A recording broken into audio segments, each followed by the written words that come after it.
प्रधानमंत्री को पाकिस्तान से मोहब्बत क्यों है इतनी? मेरे को तो नहीं है। प्रधानमंत्री पाकिस्तान का हवाला दे रहे। आप मेरे को पाकिस्तान के प्रिज्म से कब तक कहेंगे नरेंद्र मोदी साहब? आपको अपना ये जो सॉफ्टवेयर है ना आप लोगों का थिंकिंग का, उसको चेंज करना पड़ेगा। भारत के मुसलमान को पाकिस्तान से क्या करना है, भारत के मुसलमान को इजिप्ट से क्या करना है, भारत के मुसलमान को दूसरे कंट्री से क्या करना है? आप क्या उनको बड़ा समझ रहे, हमको कम समझ रहे क्या? ये तो एंटी नेशनल बात कर रहे। आप तो ट्रिपल तलाक पे कानून बना दिए, अब क्यों रो रहे आप?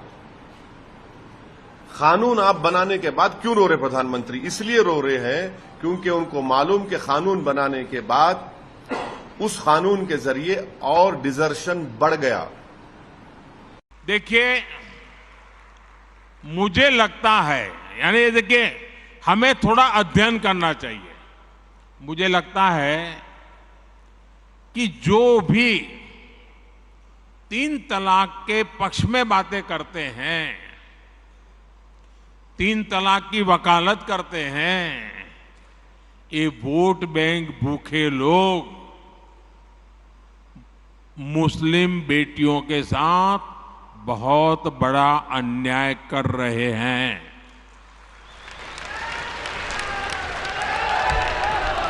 अच्छा, कुछ लोगों को लगता है कि भाई ये 3 तलाक से तो सिर्फ महिलाओं की बात हो रही है। 3 तलाक से जो नुकसान होता है ना, वो सिर्फ बेटियों को होता है ऐसा नहीं है, उसका दायरा उससे भी बड़ा है। आप सोचिए, बहुत ही अरमानों के साथ बेटी को शादी कर करके ससुराल भेजा हो और 8-10 साल के बाद 3 तलाक कह करके उसको कोई निकाल दे, तो उस माँ बाप का क्या होगा जिसके घर में बेटी वापिस आती है? उस भाई का क्या होगा? वो भाई, पिता, सब उस बेटी की चिंता में इतने दुखी हो जाते हैं। इसलिए 3 तलाक से सिर्फ बेटियों को ही अन्याय होता है इतना नहीं, पूरे परिवार तबाह हो जाते हैं, माता, पिता, भाई सब दुखी हो जाते हैं।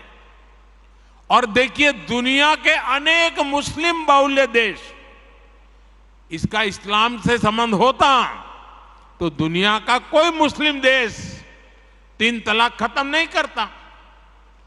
मुस्लिम बहुल्य देश जहां पूरी तरह इस्लाम राज्य है, वहां भी 3 तलाक बंद कर दिया है। मैं परसों इजिप्ट में था, मिस्र में था। मिस्र में, इजिप्ट में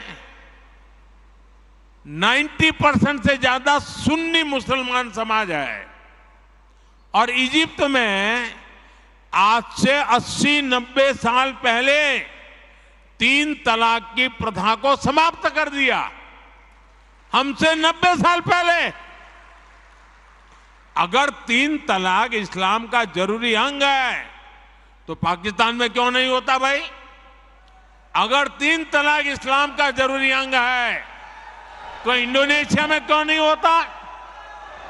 अगर 3 तलाक इस्लाम का जरूरी अंग है तो कतर, जॉर्डन, सीरिया, बांग्लादेश, ये तो सारे मुस्लिम बस्ती वाले देश हैं, वहां पर उनको बंद क्यों कर दिया? मैं समझता हूं कि मुसलमान बेटियों पर 3 तलाक का फंदा लटका कर कुछ लोग उन पर हमेशा अत्याचार करने की खुली छूट चाहते हैं।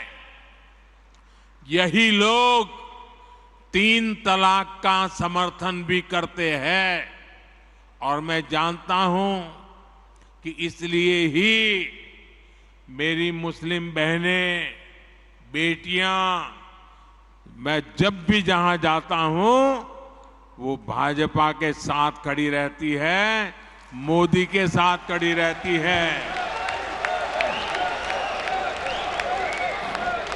साथियों, भारत के मुसलमान भाई बहनों को भी ये समझना होगा कि कौन से राजनीतिक दल उन्हें भड़का करके उनका फायदा लेने के लिए उनको बर्बाद कर रहे हैं। आजकल हम देख रहे हैं कि यूनिफॉर्म सिविल कोड के नाम पर ऐसे लोगों को भड़काने का काम हो रहा है। आप मुझे बताइए, एक घर में परिवार के एक सदस्य के लिए एक कानून हो, परिवार के दूसरे सदस्य के लिए दूसरा कानून हो, तो क्या वो घर चल पाएगा क्या? कभी भी चल पाएगा क्या? फिर ऐसी दोहरी व्यवस्था से देश कैसे चल पाएगा? हमें याद रखना है कि भारत के संविधान में भी नागरिकों के समान अधिकार की बात कही गई है। साथियों, ये लोग हम पर आरोप लगाते हैं, लेकिन सच ये है कि यही लोग मुसलमान करते हैं। अगर ये मुसलमानों के सही मायने में हितैषी होते तो अधिकांश परिवार, मेरे मुस्लिम भाई बहन, शिक्षा में पीछे न रहते, रोजगार में पीछे न रहते, मुसीबत की जिंदगी जीने के लिए मजबूत नहीं रहते। और सुप्रीम कोर्ट ने बार बार कहा है, सुप्रीम कोर्ट डंडा मारती है, कह रही है कॉमन सिविल कोड लाओ, लेकिन ये वोट बैंक के भूखे लोग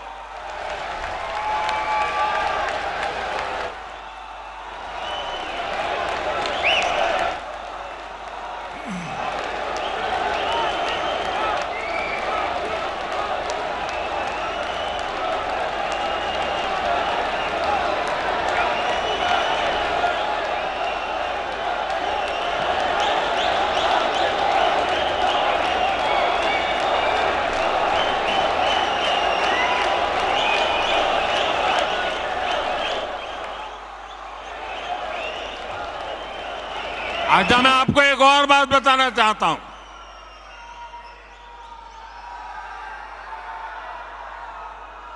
अगर आप हमारे मुसलमान भाई बहनों की तरफ देखोगे और मैं देखता हूं कि जो हमारे पसमानदा मुसलमान भाई बहन हैं, ये वोट बैंक की राजनीति करने वालों ने हमारे जो पसमानदा मुसलमान भाई बहन हैं, उनका तो जीना भी मुश्किल करके रखा हुआ है। वो तो तबाह हो गए, उनको कोई फायदा नहीं मिला है। वे कष्ट में गुजारा करते हैं, उनकी आवाज सुनने के लिए कोई तैयार नहीं है। उनके ही धर्म के एक वर्ग ने पसमानदा मुसलमानों का इतना शोषण किया है, लेकिन इसके ऊपर कभी देश में चर्चा नहीं हुई।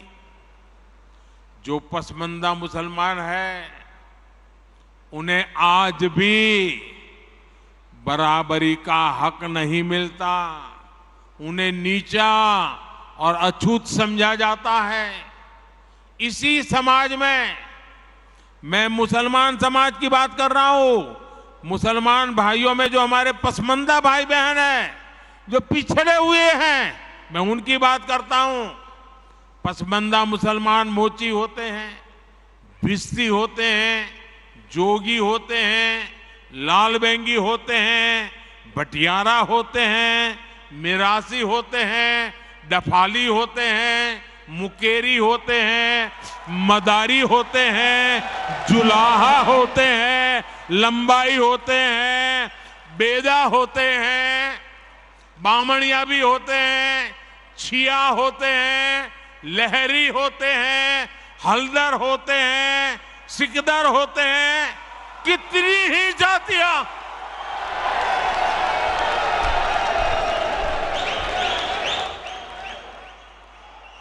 ये सब इतने पिछड़े रहे हैं, इनके साथ इतना भेदभाव हुआ है। भाइयों बहनों, इस भेदभाव का नुकसान उनकी कई पीढ़ियों को भुगतना पड़ा, लेकिन भाजपा देश के हर नागरिक के लिए सबका साथ सबका विकास की भावना से काम कर रही है। आयुष्मान भारत योजना ने उन्हें भी स्वास्थ्य सुविधा का हक दिया है। पीएम आवास योजना के तहत उन्हें भी अपना पक्का घर मिल रहा है। बीजेपी के कार्यकर्ता जब इन तथ्यों और तर्कों के साथ मुसलमान भाई बहनों के पास जाएंगे तो उन्हें ज्यादा बेहतर तरीके से समझाएंगे और उनका भ्रम भी दूर होगा। और इसलिए आपने जो सवाल मुझे बहन जी पूछा है, बड़े विश्वास के साथ जाइए और उनके सुख दुख दूर करने में, उनकी कठिनाइयों को दूर करने में एक कार्यकर्ता के नाते समानता का भाव से आप प्रयास कीजिए। जरूर वो आपकी बात मानेंगे, समझेंगे भी।